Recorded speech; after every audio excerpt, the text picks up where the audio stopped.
In this video, I'm gonna help you with IXL M.11, so trig ratios when we're trying to find a side length. So this, when you first look at the right triangle, we should know that this is a 30-degree angle.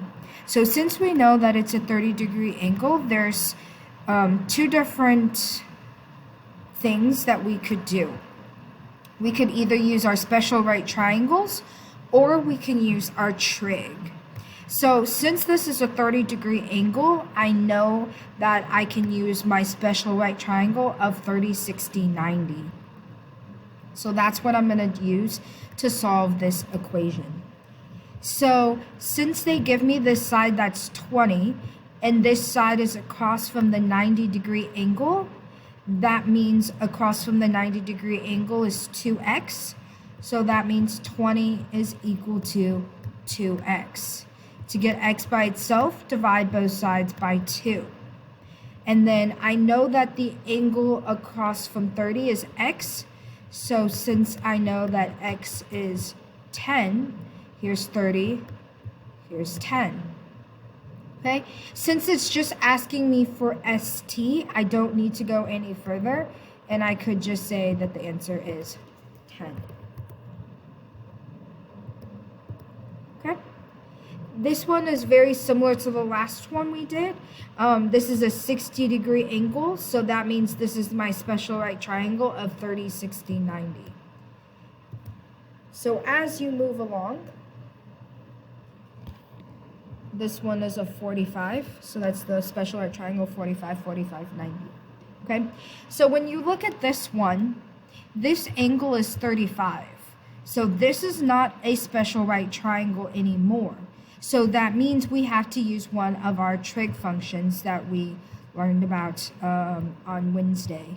So for to make it easier, we're just going to use sine, cosine, or tangent when we're trying to find a missing side length. You can use the other ones if you like, but I'm just going to use these three to keep it a little bit easier.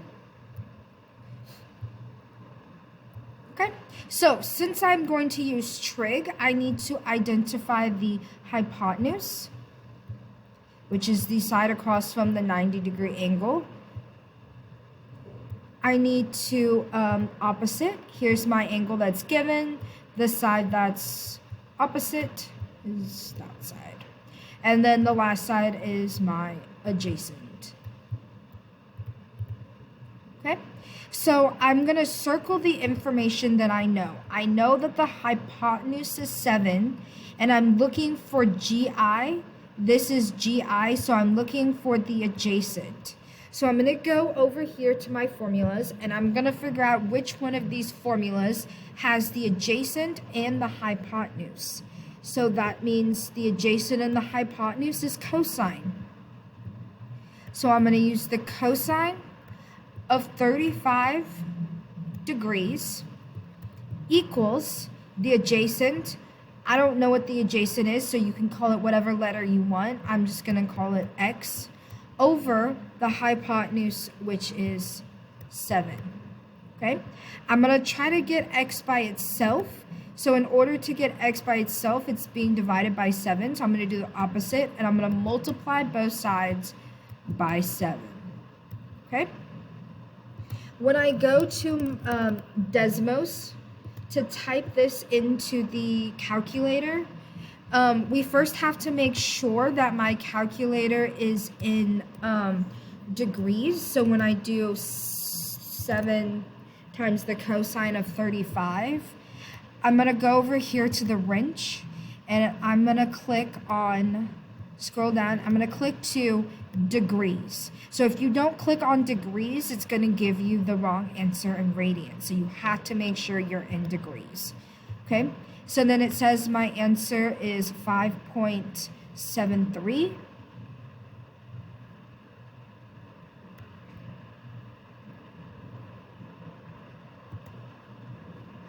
.7. Since it's to the 10th, it's just one decimal place, and that's basically it. Okay? So